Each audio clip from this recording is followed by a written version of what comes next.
CET यानी common eligibility test जो हरियाणा कर्मचारी चयन आयोग लेने जा रहा है, उसको लेकर किस तरह से ये एग्जाम होगा, क्या इसको लेकर जो है वो अभ्यर्थियों को जो उनकी शंकाएं हैं उनके लिए क्या उन्हें तैयारी करनी है, तमाम जो सीईटी यानी कॉमन एलिजिबिलिटी टेस्ट से जुड़े सवाल हैं उन सवालों के जवाब जानने के लिए हम हरियाणा कर्मचारी चयन आयोग के चेयरमैन भोपाल सिंह खदरी के पास पहुंचे हैं। भोपाल सिंह खदरी से जो युवाओं के अभ्यर्थियों के जो सवाल हैं उन सवालों के जवाब जानने की कोशिश करेंगे।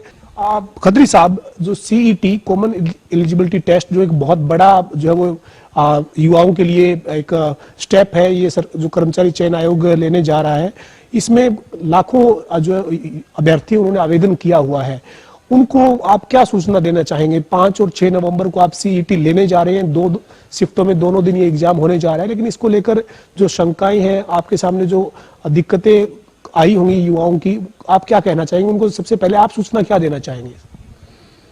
देखिए, हमारे पास जो सीईटी है वो सी क्लास का जो एग्ज़ाम है हम 5 और 6 नवंबर को लेने जा रहे हैं, और जैसा कि आप सबको पता है इसमें 11,36,897 लोगों ने अप्लाई किया है, और कुछ इशू थे कि कुछ बच्चों की फीस जो है ना वो कंफर्म नहीं हुई थी।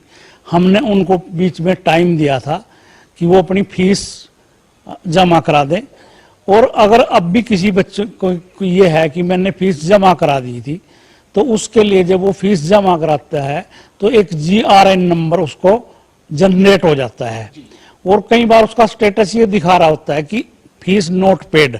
इस तरह के हमारे पास बहुत से फोन और व्हाट्सएप मैसेज आ रहे हैं। हमने एक हेल्पलाइन नंबर यहाँ पे रखा हुआ है जिसमें हमने 8 रिसीवर लगाए रखे हैं। जो हमारा टोल फ्री नंबर है वो है 180057289997। इस पे बच्चे अगर किसी ने नोट फीस पेड आ रहा है तो अपना GRN नंबर वो नोट करा सकता है, अपना रजिस्ट्रेशन नंबर नोट करा सकता है, अपना नाम और डेट ऑफ बर्थ नोट करा सकता है। हम अपने पूरे सिस्टम से देखेंगे कि उसकी फीस नोट कन्फर्म क्यों आ रही है, और ऐसे सभी बच्चों से मेरा अनुरोध है कि वो कल 5 बजे तक हमारे इस नंबर पे ये सारी सूचनाएं नोट करा दे। हमारी NTA से बात हो चुकी है, वो उनको या तो 6 तारीख की इवनिंग में या 7 नवंबर को मौका देगी जो इस तरह के बच्चे हैं, पर ये नए सिरे से फिर फीस नहीं भर पाएंगे। जिन्होंने फीस भर दी है और कन्फर्म नहीं हो रही है तो GRN नंबर वो अपना नोट कराएं, तो ऐसे सभी बच्चों को हम प्रोविजनली मौका देंगे परीक्षा देने का। खदरी साहब, जब मैं आपके पास आया था उससे पहले मैंने भी कुछ युवाओं से बात की। सबसे बड़ी दिक्कत यही है, चूंकि सीईटी का एग्जाम अब हो रहा है तो युवाओं को लगता है कि अब वो एग्जाम नहीं दे पाएंगे तो फिर उन्हें लंबा इंतजार करना पड़ेगा, तो इसलिए उनकी सिर्फ एक यही मोटे तौर पर चिंता निकल कर आई कि हमने जब फॉर्म भरा, आवेदन किया, जब जुलाई में जब आवेदन कर रहे थे तो हमने फीस सबमिट कर दी, उनकी फीस सबमिट होगी, उनके खाते से पैसे कट गए, लेकिन उसके बाद अब उनके सामने ये दिक्कत आ रही है कि उनकी फीस सबमिट नहीं हुई थी। तो जो आपने प्रावधान बताया है ये उन अभ्यर्थियों के लिए भी होगा, यानी इस तरह की जो दिक्कत जिन अभ्यर्थियों को है, चाहे कितने अभ्यर्थी उन सभी के लिए रहेगा? ये सब के लिए है। और दूसरा नंबर पे हमने एक नोटिस निकाला था कि हमारे पास 11,000 कैंडिडेट ऐसे हैं जिनके फोटो कुछ धुंधले हैं, या 287 कैंडिडेट ऐसे हैं जिन्होंने अपना फोटो ही अपलोड नहीं किया था। तो उन बच्चों से भी मेरी रिक्वेस्ट है कि वो कल 5 बजे तक का टाइम हमने और बढ़ा दिया है, वो अपना फोटो अपलोड करा सकता है जो कि परीक्षा देना चाहे। अगर कोई परीक्षा नहीं देना चाहे तो उसको अपलोड कराने की जरूरत नहीं है। अगर फोटो उसके बाद भी उसका धुंधला है या फोटो की जगह उसका सिग्नेचर है, कई बच्चों की प्रॉब्लम ये आ रही है उसकी फोटो की जगह किसी और दूसरे का फोटो आ गया है। कई जगह तो ये भी आ रहा है कि लड़की की जगह लड़के का फोटो आ गया, मतलब फीमेल की जगह मेल का, मेल की जगह फीमेल का। अगर कोई ऐसी त्रुटि भी उसके एडमिट कार्ड में है तो उसको बिल्कुल भी विचलित होने की जरूरत नहीं है, वो संयम रखे। और हमने NTA को और जो हमारी एजेंसियां हैं एग्जाम में जो ड्यूटी में लगी हुई हैं उन सब को कह दिया है कि अगर इस तरह से किसी बच्चे के साइन डिफर हैं, फोटो डिफर है, मेल की जगह फीमेल का है, फोटो की जगह सिग्नेचर का सिग्नेचर किए हुए हैं, तो ऐसे सारे बच्चों को हम परीक्षा से वंचित नहीं करेंगे। उनसे मौके पर ही एक कंसेंट लेके कि ये मेरा फोटो है, ये मेरा फार्म है, उससे हम परीक्षा दिलवाएंगे। और ऐसे सारे बच्चों की हम बाद में गहनता से जो है वो जांच करेंगे कि कहीं इम्पर्सोनेशन या सीटर का मामला तो नहीं है। कदरी साहब, एक इसके साथ साथ और दिक्कत आज रात से जो डाउनलोड जब से एडमिट कार्ड हुए हैं तब से युवाओं ने साझा की है हमारे साथ, और सोशल मीडिया के जरिए जो हमें जानकारी मिल रही है कितनी ठीक है या कितनी गलत है वो आपसे इसलिए पूछना चाहता हूं क्योंकि आपसे जब जवाब चला जाएगा तो जो बच्चे हैं उनकी जो चिंता है वो दूर हो जाएगी। कुछ साइट, अलग अलग साइट से जो एडमिट कार्ड डाउनलोड हो रहे हैं तो उससे भी एक साइट से जब एडमिट कार्ड डाउनलोड हो रहा है तो उस पर कुछ अलग तरह की चीजें सामने आ रही है और दूसरी जगह फिर कुछ गलत उसमें चीजें आ रही है। तो ये अलग अलग एडमिट कार्ड अलग अलग साइट से डाउन होने में क्या तकनीकी दिक्कतें हैं सर? और दूसरा, अगर एक मोबाइल से मैंने अपने लिए आवेदन किया, उसी फोन से मैंने अपनी पत्नी के लिए आवेदन किया, तो एक फोन से आवेदन जो हुआ है केवल एक ही एडमिट कार्ड आ रहा है। कुछ लोगों की ऐसी शिकायतें, क्या ऐसा है कुछ? हाँ बिल्कुल है। इसमें ऐसा भी है कि कुछ कैंडिडेट्स के जब उन्होंने अपलोड किए एक से ज्यादा एडमिट कार्ड उनके डाउनलोड हो गए और उसका परीक्षा केंद्र मान लो भिवानी में था और एंड टाइम पे उसी शिफ्ट में या दूसरी शिफ्ट में या दूसरी तारीख पे उसके पास एक और एडमिट कार्ड आ गया जिसमें उसका पता जो है वो डीएवी स्कूल अंबाला कैंट का लिखा हुआ है।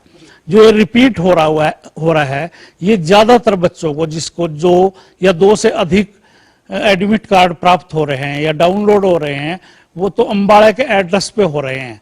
ये उन बच्चों की ही कहीं ना कहीं कमी है क्योंकि इतना लंबा ड्राइव चला ये फार्म भरने का, लगभग 1-1.5 साल चला। कई बच्चों ने तो फार्म एक बार तो अपने आधार कार्ड के तौर पर भर दिया, दूसरा आईडी जो उसका पीपीपी है उसके आधार पे भर दिया। सारे पार्टिकुलर बिल्कुल उसके सेम थे। हमारे कंप्यूटर ने उसको जूं का तुम उठा लिया और उसने जितनी बार भी फार्म भरा उसने एक्सेप्ट कर लिया। और जब एक्सेप्ट कर लिया तो ये नेचुरली है कि उसको एक से ज्यादा एडमिट कार्ड मिल सकते हैं। मगर ऐसे बच्चों की संख्या अभी हमारे पास 70 या 80 लोगों की आई है। उन सब से भी मेरा अनुरोध है कि जो उनको सेंटर उनके नियरेस्ट मिला है उस पे जाके वो परीक्षा दे दें। और जो मैंने आपको टोल फ्री नंबर दिया है उस पे ये बात बता दें कि मेरे को 2 से ज्यादा एडमिट कार्ड अलॉट हो गए हैं, तो हम उसका जो दूसरा एडमिट कार्ड है उसको कैंसिल करेंगे और जो नियरेस्ट स्टेशन पे उसने परीक्षा दी है उसको कंसीडर करेंगे। और ये भी जांच करेंगे कि किसी बच्चे ने कहीं जानबूझ के फ्रॉड के तौर पे तो नहीं ये किया कि मैं 2 बार परीक्षा दे लूं या मैं एक परीक्षा खुद दे लूं या दूसरे में सीटर बैठा लूं। इसकी भी हम गहनता से जांच करेंगे, मगर हम उसको परीक्षा देने से वंचित नहीं करेंगे।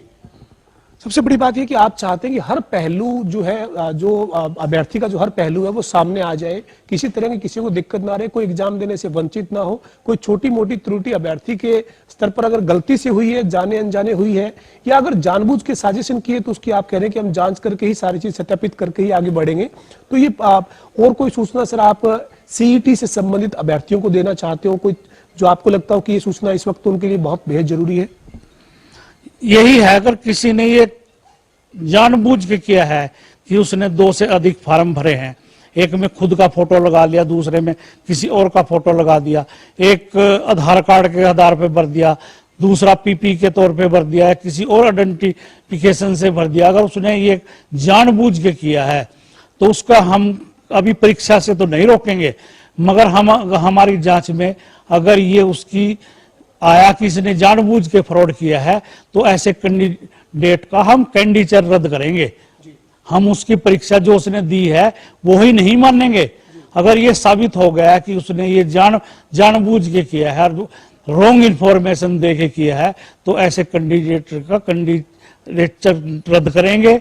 सभी बच्चों से मेरी प्रार्थना है कि इन सब से आप सावधान रहें। और हमारा जो है अब की बार जो कई बार मुख्यमंत्री जी ने भी कहा है, सीएस सर ने भी कहा है कि हम आधार कार्ड बेस जो आइरिस से है उसकी आइडेंटिफिकेशन कर रहे हैं। और आइरिस की पत्ती इतनी लेटेस्ट पत्ती है जो बच्चा आज पैदा हुआ है जब वो 90 साल का हो जाएगा तो उसकी आइरिस की जो पुतलियों का वो है वो सेम रहता है सदा। जो फेस का आकार है वो बदल सकता है, थंब की बायोमेट्रिक बदल सकती है, मगर आइरिस की कभी बदल नहीं सकती। तो ऐसे बच्चे जो इफ एंड बच करके परीक्षा देना चाहते हैं उनसे मेरा अनुरोध है कि वो ऐसा बिल्कुल भी ना करें और पूरी तैयारी के साथ करें। उनकी जो मेहनत है मैं पूरी तसल्ली के साथ कह सकता हूं सरकार के बिहाफ पे, सीएम साहब के बिहाफ पे, कि उनकी मेहनत बिल्कुल भी बेकार नहीं जाएगी। और अगर कोई गलत तरीके से एंट्री करना चाहता है तो वो नहीं कर पाएगा और उसको हम सदा के लिए HSSC की परीक्षा से D बार भी करेंगे। चेयरमैन साहब, अब आप इस बात पर बात करते हैं कि आपने तैयारियां की है, बहुत बेहतर इंतजाम किए हैं, ट्रांसपोर्ट की बात हो या किसी भी तरह से किसी भी अभ्यर्थी को असुविधा ना हो, सेंटर वो नजदीक देने की भी आपने कोशिश की है। हालांकि 5 जिलों में सेंटर नहीं दिया, लेकिन उसके पीछे NTA की रिपोर्ट एक बड़ा कारण है कि NTA ने अपनी रिपोर्ट में कहा कि इन जगहों पर अभी सेंटर ना दिए जाए। तो जो अभ्यर्थी हैं 11,37,800 के करीब जो आवेदन है, रजिस्ट्रेशन जिनका है, वो एग्जाम देने के लिए जाने की अब तैयारियां में जुटे हुए हैं। तो उनको आप क्या सूचना देना चाहेंगे ट्रांसपोर्ट के लिहाज से, किस तरह से वो मुफ्त ट्रेवल कर सकते हैं और क्या वो अपने सेंटर पर जाने के लिए कैसे तैयारी करें? देखिए, हमने अभी सारे जो साइट पे है रोडवेज की भी और हमने भी बसों के रूट भी बता दिए हैं कि ये बस यहाँ से यहाँ जाएगी। और जो रहने की व्यवस्था सरकार ने की है और सरकार विशेषकर माननीय मुख्यमंत्री जी, परिवहन मंत्री जी और जो उनके कमिश्नर हैं उन सब का मैं धन्यवाद करना चाहता हूं कि उन्होंने पहली बार एक ऐतिहासिक कदम उठाया है। और बच्चों को इंटरव्यू पे तो फ्री ट्रैवल की सुविधा मिलती रही है, पर अब की बार जो परीक्षा के लिए वो आ रहे हैं उनको फ्री सुविधा है। तो आप सबके माध्यम से मैं सरकार का भी धन्यवाद, विशेषकर माननीय मुख्यमंत्री जी का धन्यवाद करना चाहता हूं कि ऐसे टाइम पे, जिस टाइम पे आरोप भी लग सकता है कि प्रदेश में इलेक्शन हो रहा है, उन्होंने इतना बड़ा कदम उठाया है। तो मैं उनको धन्यवाद देता हूं कि वो बधाई के पात्र हैं। और बच्चे सब फ्री ट्रैवल करें। कुछ बच्चों के क्वेश्चन आ रहे थे कि एक दिन पहले भी, अगर एक दिन पहले भी और एक दिन बाद भी वो फ्री ट्रैवल करना चाहे, सिर्फ उसके पास एडमिट कार्ड होना चाहिए। उसका एडमिट कार्ड ही उसका बस पास है। सर, 5 और 6 नवंबर को परीक्षा है, 2-2 शिफ्ट में परीक्षा है। एक बार फिर से आप तमाम अभ्यर्थियों को या उनके परिजनों को इसकी सूचना दे दीजिए कि ये कब से कब तक एग्जाम, कितने घंटे का एग्जाम है। और OMR सीट को लेकर जो युवाओं की चिंता है, अभ्यर्थियों की चिंता है कि जिनके 2-2 रोल नंबर आ गए हैं या 2-2 जगह सेंटर आ रहे हैं, फिर उनकी डबल OMR होगी तो कहीं कोई गड़बड़ी की गुंजाइश तो नहीं रहेगी सर? नहीं, मैंने आपके माध्यम से ये कहा है कि हमारा जो टोल फ्री नंबर है, मैं दोबारा दोहरा देता हूं उसको, 1800-572-8997। ये सूचना आप उस नंबर पे जरूर नोट करा दें, क्योंकि हम आपका एक जो परीक्षा केंद्र है जो आप करवाना चाहते हैं, जो आप नियरेस्ट परीक्षा देना चाहते हैं, उसको मान्य करेंगे और दूसरे को हम कैंसिल कर देंगे आपके रोल नंबर को। तो ये अग्रिम सूचना आप इस नंबर पे जरूर दे दें। और जो महिलाएं हैं उनके साथ अगर कोई उनका परिवार का सदस्य भी आता है उनकी हेल्प करने के लिए, तो उसका भी जो पास है वो ट्रैवलिंग जो है वो उसकी फ्री है। तो ऐसी सारी जो है अब की बार समाज हितैषी जो कदम सरकार ने उठाए हैं, इनका भरपूर फायदा उठाएं। 5 और 6 नवंबर को परीक्षा की 2 शिफ्ट और टाइमिंग क्या है सर? 5 तारीख और 6 नवंबर को ये परीक्षा है। जो मॉर्निंग शिफ्ट है वो 10 बजे से 11:45 तक है और जो इवनिंग की शिफ्ट है वो 3 बजे से 4:45 तक है। दोनों दिन टाइमिंग यही है, 5 नवंबर को भी और 6 नवंबर को भी। और जो ये इस तरह के कुछ इशू हैं, शायद हमने कोई एक शिफ्ट 7 तारीख को भी रखनी पड़ जाए या कहीं मिस हैपनिंग हो जाए, उस पूरे सेंटर की या पूरे जिले की रिपीट हमने परीक्षा करने पड़ जाए, तो 7 तारीख भी हमने रिजर्व रखी हुई है। अभ्यर्थी जो एग्जाम सेंटर पे जाएंगे उनके लिए क्या मोटे तौर पे क्या हिदायत है? हालांकि आपने एडमिट कार्ड में सारी हिदायत दी है, लेकिन फिर भी मोटे तौर पर क्या हिदायत है ताकि वहां जाकर कोई फिर परेशानी का सबब ना बने? सर, आप जनता टीवी के माध्यम से बता दीजिए। आपके माध्यम से मैं ये बताना चाहता हूं कि जो हमारा एडमिट कार्ड है अब की बार वो बहुत लंबा है, लगभग 10 पेज से ज्यादा का है, तो बच्चे सारी इंस्ट्रक्शंस जरूर पढ़ लें। कल वो किसी भी तरह से ये बहाना ना मिलाए कि मैंने तो आपकी इंस्ट्रक्शंस पढ़ी ही नहीं थी। बच्चे परीक्षा देने से पहले वो पूरी की पूरी इंस्ट्रक्शंस पढ़ लें। और अब की बार हमने एक नया वो किया है कि उस बच्चे को सारे क्वेश्चन अटेम्प्ट करने जरूरी हैं। अगर वो 4 विकल्प जो हैं उसमें से नहीं कर पाता तो 5वां विकल्प है कि मैंने कोई भी अटेम्प्ट नहीं किया, तो वो 5वां, अगर वो चारों में से कोई नहीं करता तो 5वां विकल्प भरना उसके लिए जरूरी है। तो मेरा तो आपके माध्यम से ये जो बच्चे परीक्षा दे रहे हैं कि पहले 4 में से ही कोई ना कोई जो सही लगता है पहले तो वो अटेम्प्ट करें, अगर उनको नहीं लगता तो अनुमान से ही कर दें। वो कई बार अनुमान भी सही साबित हो जाता है, क्योंकि नेगेटिव मार्किंग नहीं है तो उसने कोई ना कोई क्वेश्चन अटेम्प्ट करने में कोई नेगेटिविटी नहीं जाएगी, उसके प्रति नेगेटिव मार्किंग है ही नहीं।